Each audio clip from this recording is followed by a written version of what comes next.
Então, bom dia. Hoje é o dia 12 de julho de 2025. Estamos na continuidade da leitura no nosso grupo de sábado do livro da Alma Humana, do Calcani. E nós vamos hoje ter a leitura do item 7.5, a natureza da consciência de objeto e a alma humana.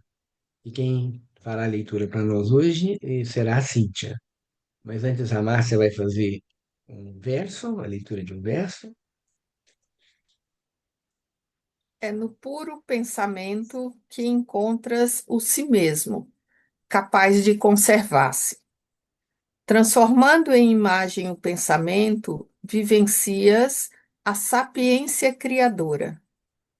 Condensando em luz o sentimento, revelas a energia plasmadora.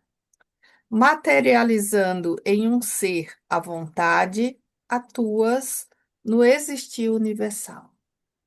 Rudolf Steiner. Obrigado.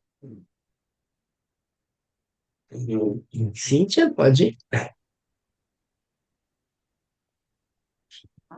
7.5 A natureza da consciência de objeto e a alma humana. Descrevemos e discutimos os 4 estágios de consciência. Descobrimos a relação de desenvolvimento entre os principais tipos de experiência consciente. Agora deve ser abordada a questão sobre a natureza da consciência.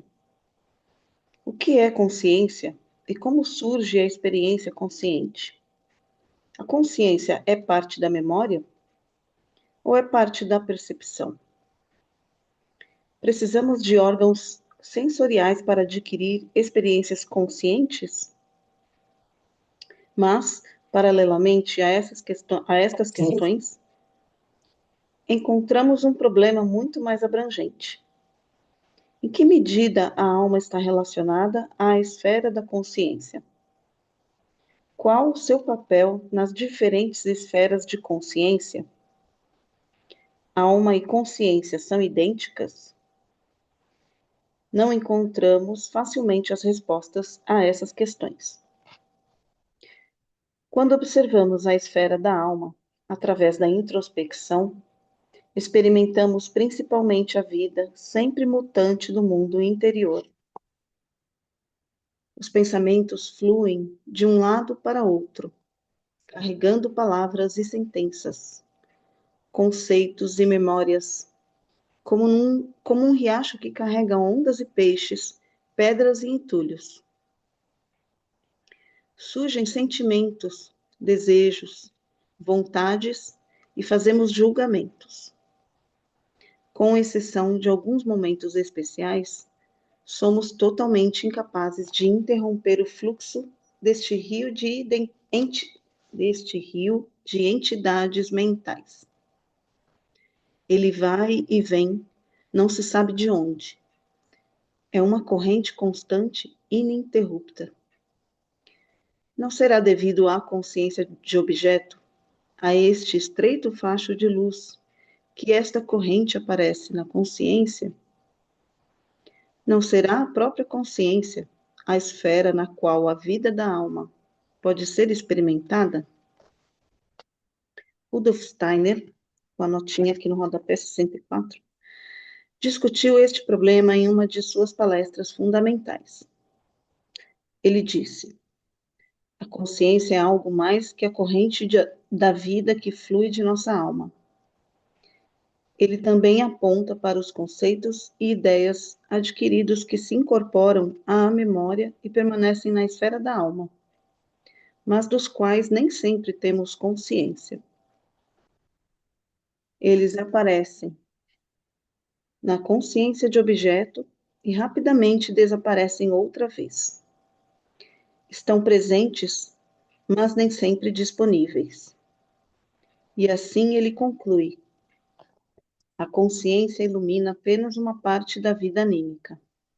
E continua com a pergunta: de que forma a luz é lançada nesta corrente fluida de conceitos e ideias que não estão no campo da consciência, mas que, todavia, tornam-se visíveis no âmbito da memória? Assim que lembramos algo, a imagem mental da memória penetra a esfera da consciência. Ela flui desde o inconsciente até a região centralmente localizada da consciência de objeto. O vasto campo do inconsciente é a fonte e o recipiente a partir do qual os elementos da vida consciente aparecem, como numa corrente contínua. Mas, de onde vem a luz que torna visível a parte consciente desta corrente? Para explicar este fato, Rudolf Steiner aponta para o aspecto mais importante da alma. Ele diz: encontramos diferentes tipos de sentimentos entre as emoções, anseios, impaciência, esperança, dúvida e também outros, como medo, ansiedade, etc. O que as emoções nos dizem? Ao examiná-las, encontramos algo em comum a todas as emoções. Elas se referem ao futuro, apontam para algo que pode ocorrer e que desejamos. Essa indicação é da maior importância. Rudolf Steiner então continua e descreve duas correntes que fluem através da alma.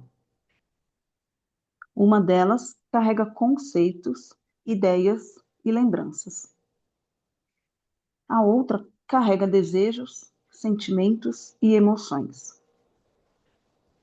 As duas correntes fluem em direções opostas. A corrente das lembranças vem do passado e flui em direção ao futuro. A corrente dos desejos e sentimentos provém do futuro e flui em direção ao passado. Ao descrever o fluxo contrário dessas duas correntes, Rudolf Steiner declara: vocês compreendem o enigma da consciência quando entendem que a corrente do desejo, amor e ódio lhes vem do futuro e encontra a corrente dos conceitos, vinda do passado, em direção ao futuro. A todo momento, vocês vivenciam o embate das duas correntes.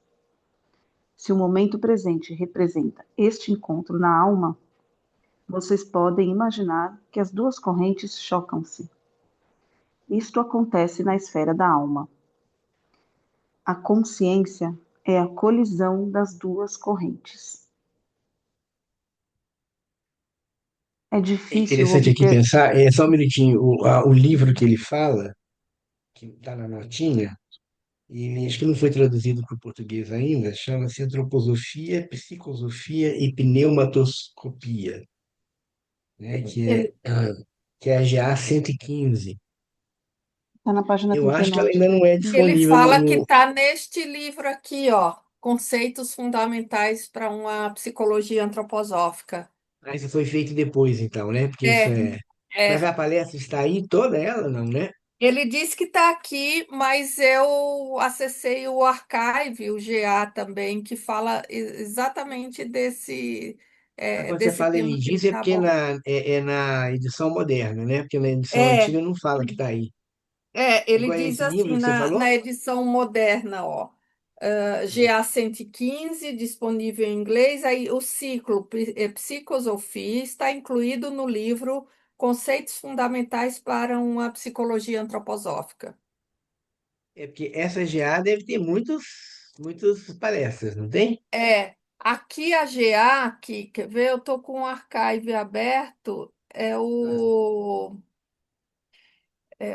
é o de 4 de novembro, Consciência e Vida da Alma, que chama, GA 115.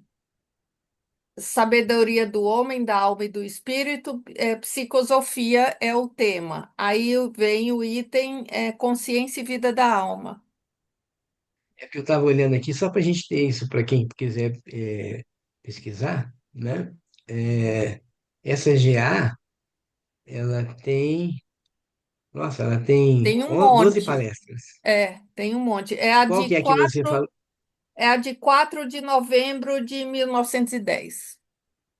É Consciência e Vida da Alma. Então é a Isso, oitava conferência. isso. Hum, então, deixa eu anotar isso aqui, já 115. Da data que você falou, que é a de 4 de novembro, né? 4 de novembro. 1910. Ótimo. Porque realmente é importante a gente ter isso, porque a GA, quando você cita a GA, as GA são muito amplas, né? Às vezes você Isso. não sabe da onde que você vai encontrar essa. Mas é bem interessante essa última palavra que ele fala aqui, a última frase, né? Que a consciência é a colisão das duas correntes. Uma que vem do passado, né? Que são as memórias, e o futuro, né? Que é o desejo, as emoções, né? Os sentimentos, né? Tudo bem? Esses conceitos, né, que ele coloca são encontra a corrente dos conceitos. Esses conceitos têm a ver com a tradição, com os nossos pensamentos, né? Queria É, destrinchar um pouquinho isso. isso é aquilo. Quando você cria um conceito, né? Você faz representações mentais e cria um conceito. Então, se você olha uma árvore, você aprende que você tem a raiz, você tem o caule, as folhas, a flor, o fruto. Então, você cria um conceito de uma planta. E esse Tá. conceito, ela te dá a possibilidade, em qualquer lugar no mundo que você for, você encontra uma planta, você sabe, isso é uma planta, mesmo que seja uma planta diferente. Mas você Uhum, identifica que ela tem raiz, que ela tem folha, que ela tem caule. Então, isso fica no passado, né? E quando você traz para a memória, por exemplo, eu estou no meio da cidade, ou numa cidade como São Paulo, na esquina da São João com a Ipiranga, não tem árvore nenhuma, né? Que eu me lembre ali é só concreto. Então você não tem a imagem da planta. Mas se você identifica, olha para um prédio, tem um jardim suspenso lá, você olha, aí você fala, opa, aquilo é uma planta, porque aquilo está no passado, é um conceito que você tem. E por isso que ele uhum, fala de conceitos, ideias, as lembranças que nós temos, né? Quando eu me coloco com esse conceito, eu vou me lembrar de uma árvore que eu conheci. Porque isso também tem um lado individual. Se nós pensarmos aqui, todo mundo pensa numa árvore, todo mundo vai pensar numa árvore completa. Mas com certeza, se nós tivermos a oportunidade de olhar a árvore de cada um, a árvore vai ser diferente. O conceito uhum, vai ser o mesmo, mas talvez eu traga na minha memória a lembrança de uma árvore que eu vi, a primeira árvore que eu constituí como conceito. Se eu falar, pensem numa árvore, todo mundo vai pensar na árvore, mas na sua árvore. Não é dizer que a sua árvore é diferente da do outro, porque o conceito de árvore é o mesmo, né? Então isso vem do passado. É isso que ele está querendo dizer aqui. Não sei se, Nina, era essa. sim, queria aprofundar isso. Uhum. E às vezes você tem um conceito equivocado, né? Que Ótimo. vem de, né? E aí, se a gente ingessa esse conceito, ele vai continuar sendo coisa lá do passado, né? Então, isso também é uma coisa interessante, que é a diferença do que o Steiner fala de representação mental e pensamento. Então, quando eu faço uma representação mental, eu fixo ela. Mas pensar significa colocar as representações em movimento. Porque uma representação que eu fiz, ela pode estar errada. Mas a vida me coloca mostrando outras coisas de que aquilo que eu pensei, aquela representação, não está plenamente correta. Mas eu só consigo fazer isso se eu coloco a representação em movimento, né? Então, algumas pessoas, se a gente usa esse biograficamente, isso é muito importante, porque tem pessoas que cresceram ouvindo que não vão dar nada na vida, que vai ser um zero à esquerda. E aí a pessoa, como é uma criança, ela pega essa representação para ela e anda na vida com uma baixa autoestima muito grande, mas a vida vai mostrando para ela que não existe isso. Então, você vê muitas vezes pessoas que têm baixa autoestima e você fala, mas como é que o mundo responde a você? E a pessoa fala, não, eu cresço na profissão, eu sou chamado para fazer trabalhos, eu vou galgando postos, mas eu sou uma pessoa de baixa autoestima. Quer dizer, o que ela está falando? O que está acontecendo ali? Ela está presa numa representação mental do passado. Porque a vida está mostrando para ela o contrário, mas ela não está fazendo movimento com a representação mental.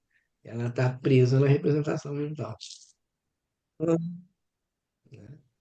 É interessante. Eu fiz um curso Líder de Si, em que a gente fez o primeiro setênio, né?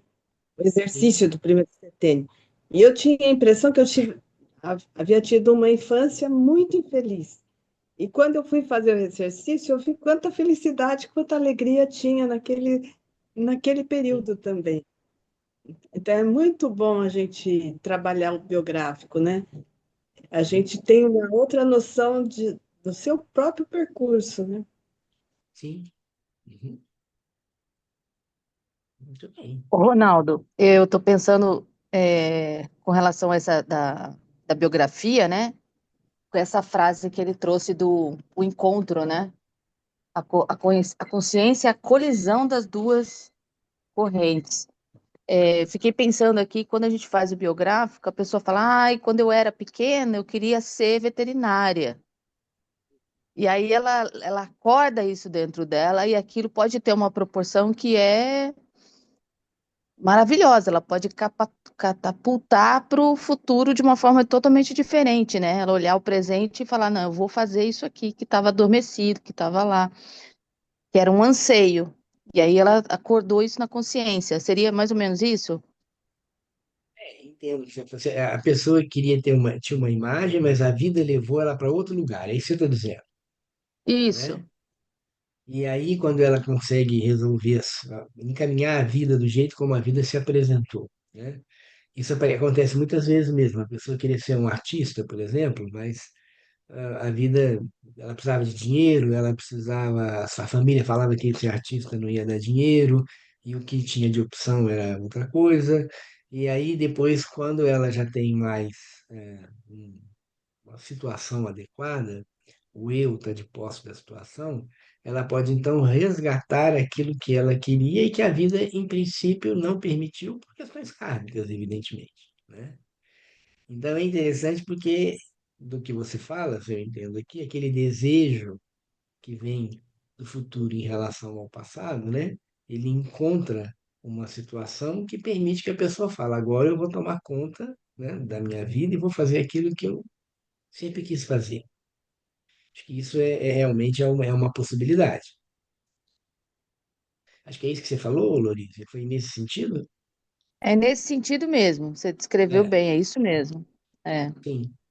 obrigada. Acho que Ronaldo, podemos. essa é uma observação, uma pergunta. Essa corrente das almas, né, que tem esse choque, uma em direção ao futuro e outra que vem do passado, qual a relação disso com os 28 anos? É esse ponto de liberdade e tem a ver com isso? Assim, tem alguma coisa a ver com isso? Eu acho que a frase aqui, ela coloca na biografia como um todo, não é especificamente nesse momento. Eu acho que as crises, elas são bem momentos de acordar, né? Então, quando a gente fala crises biográficas, e 28 é uma crise, são momentos de uma mudança. Na primeira etapa da vida, as crises são mais biológicas, né? Então, o próprio nascimento é uma crise, depois a troca de dente em torno dos 7, a puberdade em torno dos 21, dos 14, desculpa, e aos 21 começa já umas crises que são mais no sentido anímico e espiritual, né? Que é o nascimento do eu. A puberdade já é uma transição, porque o corpo astral está nascendo, então você tem a puberdade como fenômeno físico, mas a adolescência é um fenômeno anímico, né? Então você já começa a olhar para o mundo. Aos 21 vem essa crise, né, específica, que é a crise da identidade. E aí aos 28 vem a crise dos talentos, que é você observar o que que você fez com aquilo que você vivenciou. Tem a crise também que é o nó lunar, né, aos 18,5, depois aos 37. Então, na realidade, as crises, elas são como se nós olharmos a consciência como a colisão do passado, né, das duas correntes do passado e do futuro, isso acontece sempre na vida, mas tem momentos que são muito marcantes.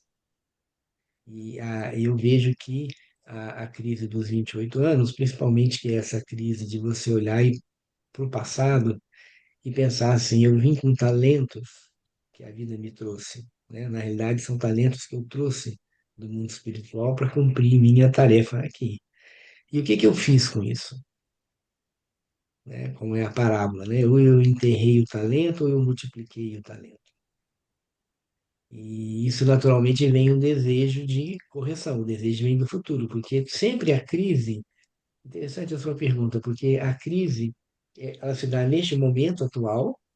Isso me faz olhar para o passado, para saber como que eu cheguei aqui, e naturalmente nasce a pergunta, mas o que eu quero fazer em relação a isso e que já é para o futuro?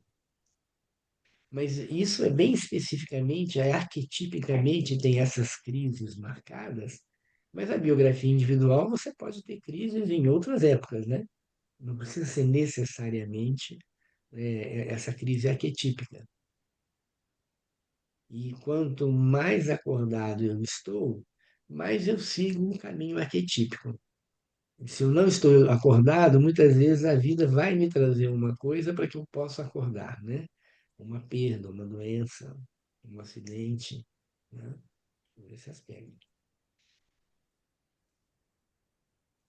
Interessante a expressão, né? Você fala, tome consciência da sua vida, né? O que é tomar consciência? Realmente é juntar a sua experiência, que vem do passado, e as necessidades que vêm do futuro. E o presente é o ponto de equilíbrio, né? É bem interessante, essa é uma trimebração aqui, que passado e futuro, de uma certa forma, são opostos, né? Aquilo já passou, o outro ainda está por vir. E quem faz o ponto de virada é o momento presente, que no português tem essa felicidade de usar essa palavra, o inglês também tem essa palavra, presente é um presente, né? O presente, por mais difícil que ele seja, ele é um presente para o ser humano, porque é a partir daqui que ele pode fazer as mudanças.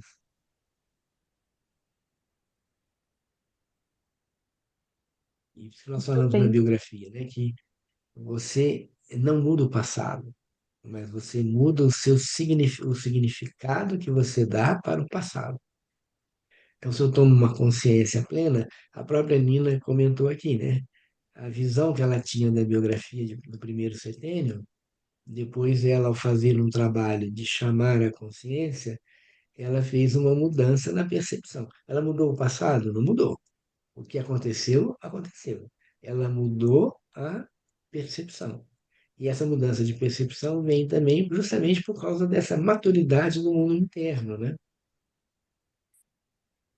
Esse é um aspecto interessante de o pensar na consciência no sentido biográfico, né? O que que isso significa?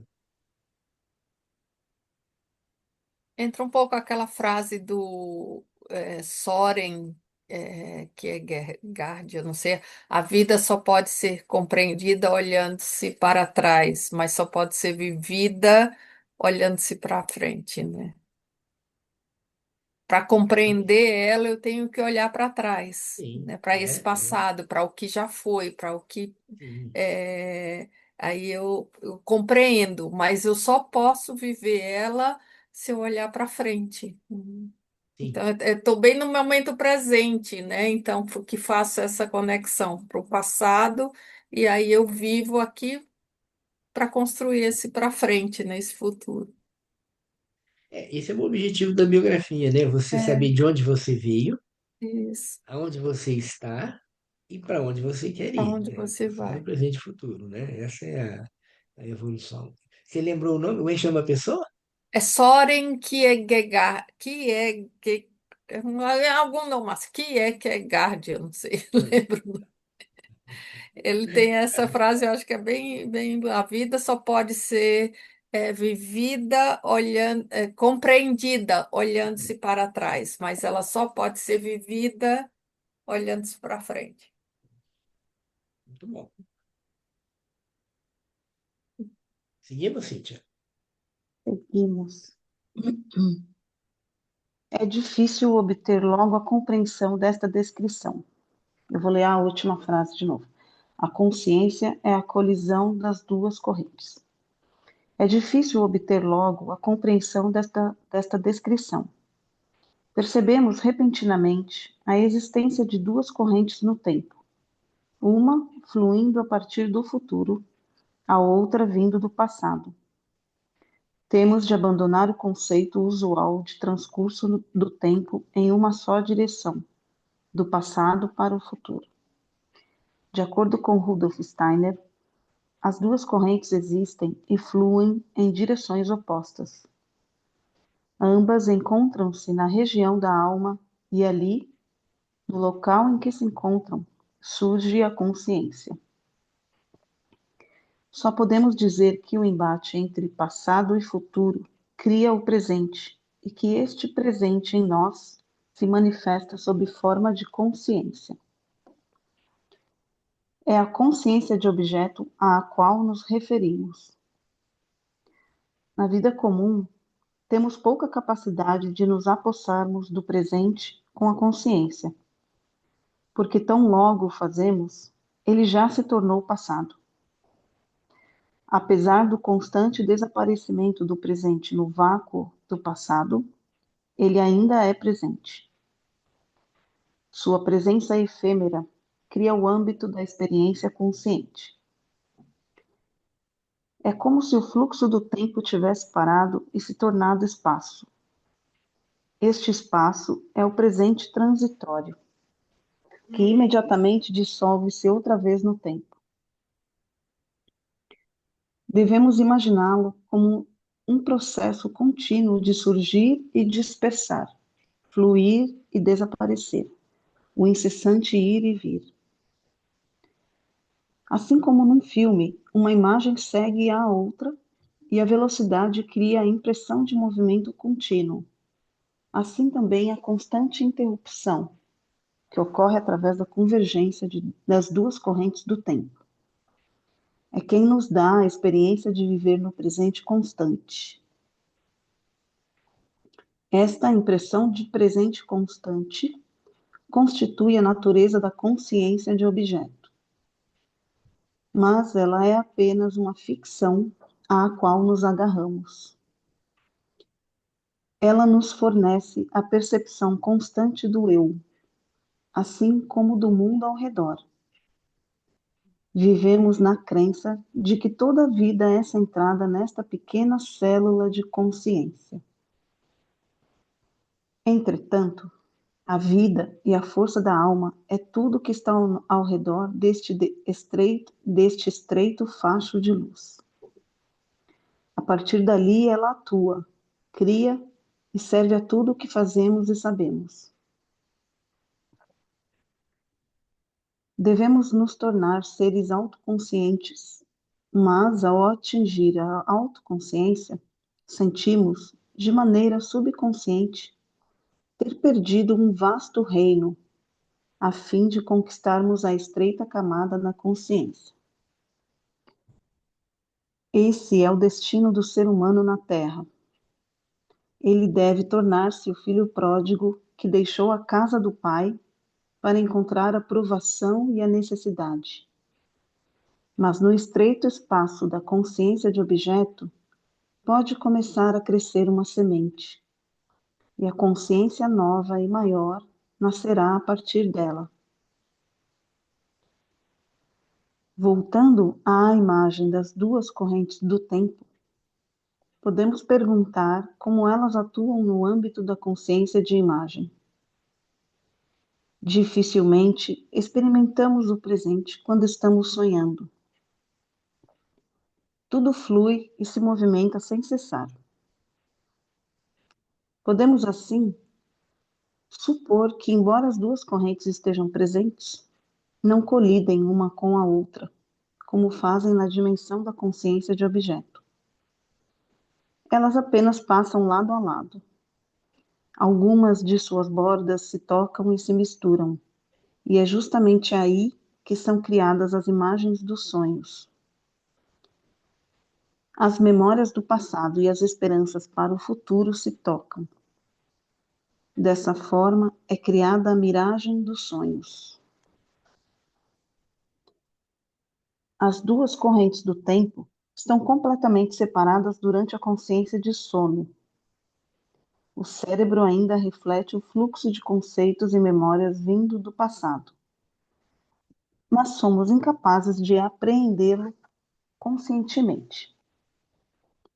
A alma rende-se à corrente que vem do futuro e que traz os eventos e experiências que repousam à nossa frente.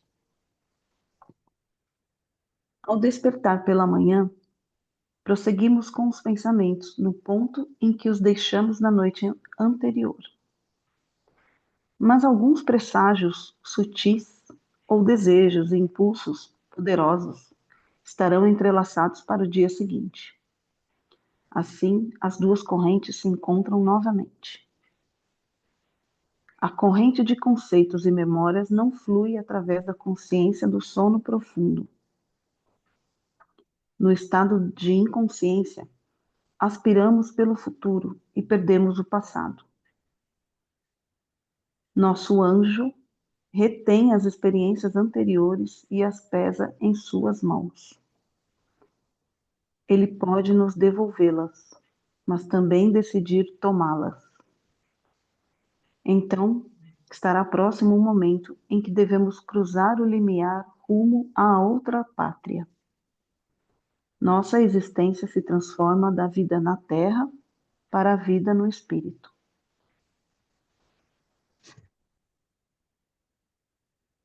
Bem, uma parte longa, um pouquinho, não tão longa, quer dizer, mas assim complexa, né? Mas é onde ele aprofunda os dois aspectos. Eu acho bastante interessante quando ele faz a ligação, até pensando que o próximo capítulo deste livro vai falar só sobre os sonhos, né? Onde ele fala que a consciência do momento atual é a junção das duas correntes, a do passado e a do futuro. E no sono absoluto, o que vigora é a corrente do futuro, mas eu não tenho nenhuma consciência do passado. E o sonho é como se a gente imaginasse que as duas correntes que vêm de encontro uma à outra, no sonho as correntes se tocam, mas não do jeito como na consciência comum. E aí vem imagens que se misturam do passado com as imagens do futuro. E isso aparece como forma de sonho. E é interessante imaginar que muitas vezes no sonho nós temos as indicações de coisas para fazer para o futuro. Então fica mais claro. Bem interessante esse texto aqui, né? Como é que eu sonho uma coisa premonitória, digamos assim, né? Como é que eu percebo algo que vem do futuro? E aí a gente vê, essa notícia tem que ligar a bateria aqui do computador. Aí a gente vê que tem esse aspecto bastante interessante, né? Que é justamente porque as linhas não, não se encontram, mas se tocam, né? Ronaldo, eu tenho feito a meditação das 12 noites santas, né? Mas não, Sim. não faço assim como tem que ser, né? Eu vou fazendo do meu jeito, cada dia, cada ano eu tento melhorar. Mas esse ano, acho que é a quarta vez, não sei. Mas eu pego para reler os meses, né? Porque cada noite corresponde a um mês do ano, dos sonhos que a gente tem lá entre 26 e 5 de janeiro, né? Para quem não sabe, só para se situar. E como é isso que você falou, tem umas mensagens assim, né? E eu leio e olho para o mês e falo, nossa, esse sonho se conecta com as coisas que estão acontecendo nesse mês. É incrível, assim, muito bonito. Então, Vamos Cíntia, ver. deixa eu só fazer um comentário. Eu também faço, né? Eu também. Só que o meu acontece no ano, mas não acontece no mês. Então, por exemplo, teve um sonho que eu tive que era relativo a outubro.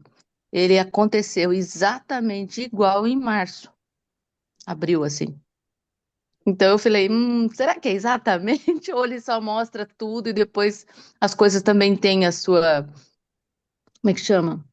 A sua dinâmica, né? Enfim. Cada um com o seu anjo, né? Ele deve organizar para cada um de uma Exato. forma.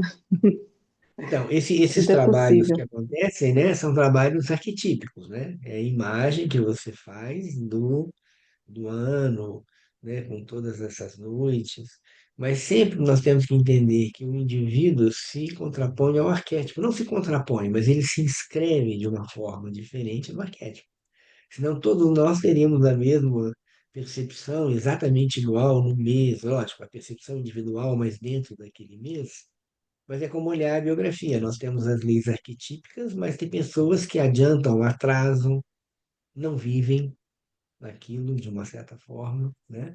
Porque isso é que dá a liberdade, né? Isso é que é o nosso livre-arbítrio. Porque nós gradualmente fomos para termos consciência, nos desligando do mundo espiritual, onde os arquétipos estão presentes. Mas eles existem, né? Eles estão lá, estão à disposição, digamos assim. E, dependendo da individualidade, do momento kármico, né, as coisas vão acontecer. E aí fica possível isso, né? A Cintia vivenciou exatamente como tinha imaginado, foi isso que eu entendi. E a Lorise vivenciou também, mas numa outra situação, né? Mas o importante é que vocês vivenciaram o arquétipo do exercício, mas de uma forma individualizada, né? E o interessante é que março tem o reflexo em outubro, né? Se você faz a esfera, Ah, sim, do zodíaco, né? o Uhum. zodíaco é o reflexo, né? Áries e Libra, né? Mais ou menos, né? Esse seria isso, né? Isso. Uhum. É. Muito bom. Acho que podemos então encerrar o capítulo, né? Tem uma sinopse aqui.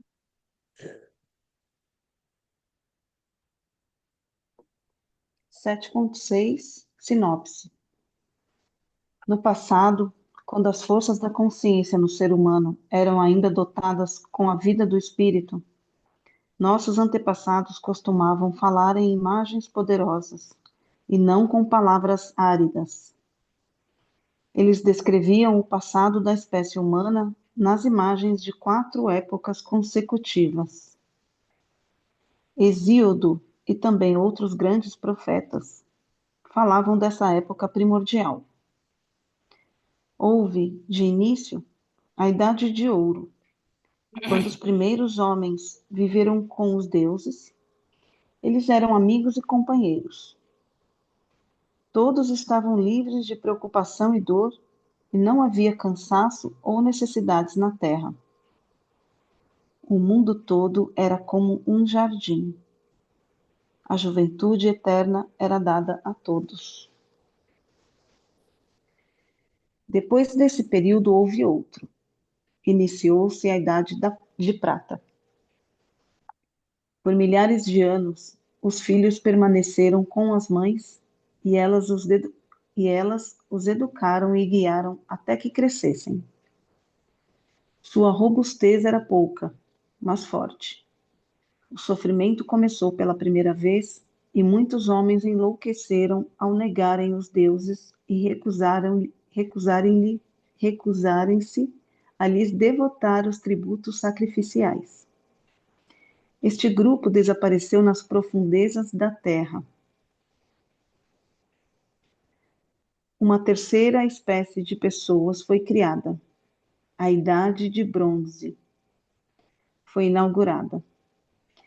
Ela era poderosa, mas neste período surgiu também um clã de homens cruéis. Eles tinham mãos potentes e tremenda força. Gostavam de lutar e matar seus oponentes. Zeus, o Pai Divino, decidiu destruí-los. Enviou chuvas do céu que inundaram a terra. Os rios e os riachos transbordaram em poucos dias e cobriram os vales e as montanhas com mares de água.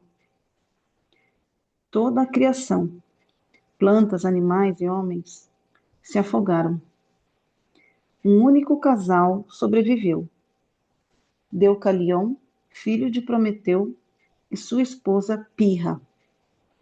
Antes de começar a grande inundação, Prometeu os aconselhou a construir uma arca e entrar nela quando a chuva viesse. Assim eles foram salvos. A arca atracou no Monte Olimpo e Deucalion sacrificou-se a Zeus. Zeus aceitou-o como pai de uma nova espécie humana. Teve início a Idade de Ferro. Assim chamam essa época de Kali Yuga. É a palavra hindu que significa época de escuridão. Estas 4 épocas são descritas sob forma de imagens. Elas correspondem aos 4 estados de consciência que descrevemos. Falamos sobre condições da consciência humana. Nossos antepassados também as conheceram. Deram-lhes nomes bonitos e relembraram o passado com temor e gratidão. A arca de Deucalião e sua esposa Pirra é a verdadeira imagem para o estado da consciência de objeto. Ao seu redor estão as águas do céu e da terra, assim como a consciência diurna é rodeada pelo oceano do inconsciente. O eu está a salvo e presente na arca solitária. A descendência de Deucalião pode ser chamada geração da arca. Somos os filhos de Deucalião e ainda vivemos na arca que nossos pais construíram para sobreviver às trevas da escuridão. Carregamos imagens de toda a criação dentro desta arca. E agora surge uma grande questão. Como e quando seremos capazes de deixar a arca da consciência diurna e reaver a força e segurança das montanhas do espírito? A resposta está dentro de nós. Quando estivermos dispostos e formos capazes de reunir força suficiente para interromper as 2 correntes do tempo que fluem na alma, quando pudermos parar seu fluxo constante pela devoção do coração e pela clareza da consciência, o espaço do presente crescerá no interior. Neste novo espaço começará a brilhar a luz denominada chama do Espírito. Ela resplandecerá na escuridão do dilúvio ao nosso redor. Quando muitas luzes de muitas arcas de consciência de objeto irradiarem para dentro da noite do inconsciente, as velhas imagens e símbolos, os antigos arquétipos e sinais serão transformados. O portal de uma nova era será aberto. A criança que nasceu na primeira noite de Natal acenderá a chama do Espírito. É o amor e a humildade, a pobreza e a compaixão da criança que acendem esta chama. As imagens surgem. A alma começa a falar de si, a nomear-se, a descrever seu próprio ser. A alma entende que, quando tiver esquecido a casa de seu pai e o reino do Espírito, na escuridão de sua existência, a criança aparecerá e acenderá a luz da chama do Espírito. Essa luz levará a alma de volta às fontes de onde jorra. Fiquei emocionada. Uhum. Essa luz levará a alma de volta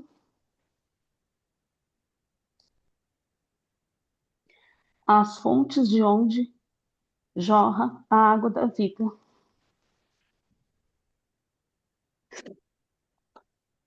Bem, obrigado por se expressar dessa forma, Cintia. Talvez quando você estiver mais tranquila, você possa nos dizer assim, o que que mobilizou tanto em você, né, essa leitura.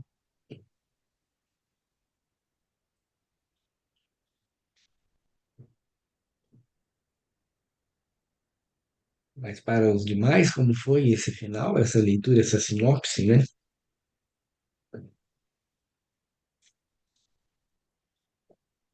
aqui o que chama interessante, ele foi falando da consciência, todo esse capítulo, né? Na realidade, o capítulo 7 ele fala da consciência, né? Então, nós fomos no item 7.1, a questão sobre a consciência, depois no 7.2, as diferentes formas de consciência, no 7.3 foram de o despertar das dimensões dessa consciência que ele foi comentando, e a evolução da consciência e do inconsciente, e hoje a natureza da consciência de objeto, né, que é a nossa consciência atual, vígil, né, e a alma humana, e depois uma sinopse onde ele fala dessa questão cultural, né, que os, o Exíodo e outros profetas falavam dessas grandes épocas, né, a época de ouro, a época de bronze, a idade de bronze, né, a idade de ouro, a idade de prata, a idade de bronze e a idade de ferro.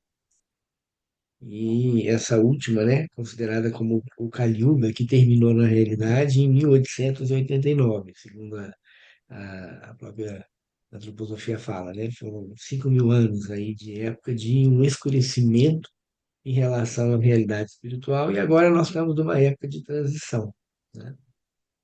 E tudo isso tem a ver com a nossa consciência, né? Como que nós, para sermos seres livres e com consciência, nós fomos nos apartando gradativamente mais daquele princípio que era a Idade do Ouro, né? Onde tudo se vivia com os deuses em perfeita harmonia, seria a imagem do paraíso.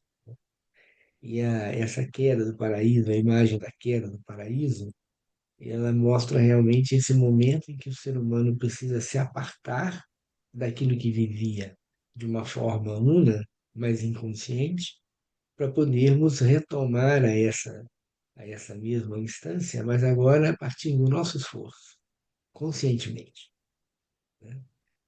E aí vem a imagem da arca, tudo isso é bem interessante. Quer dizer, hoje nós somos muito conceituais, mas muito tudo aquilo que a gente consegue perceber em função da própria consciência de objeto, né? Então, quando você fala de mitos, para muitas pessoas isso parece, isso é conto de fadas, isso já não existe mais, porque a nossa consciência está vinculada ao objeto. Mas a evolução da humanidade se deu por outro tipo de consciência. Então, as realidades eram mostradas através de mitos, através de imagens, né? Isso ele vai nos trazendo aqui quando ele conta esse aspecto todo da consciência, né? É para se repensar, né? Esse texto também é para se ler, essa sinopse é para ser meditada também, assim, ler novamente, perceber. Cíntia quer comentar alguma coisa?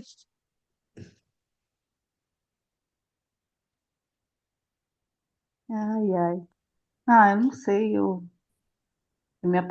acho que eu entrei no flow do momento, sabe? Quando você tá, esqueci esse passado, esse futuro e estava dentro desse parágrafo aqui. Mas Sim.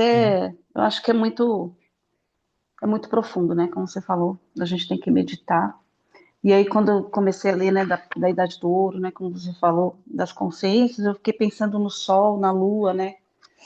Quando os filhos começaram a permanecer com as mães, depois foram para a profundidade da Terra. Não sei, me veio uma imagem, assim, sabe, de essa coisa seca da Lua, né? Que não sei explicar, enfim. E aí eu fui indo aí no bronze, pensei na Vênus, pensei e depois em Marte, lá na Arca, né? Tomando ação e, enfim.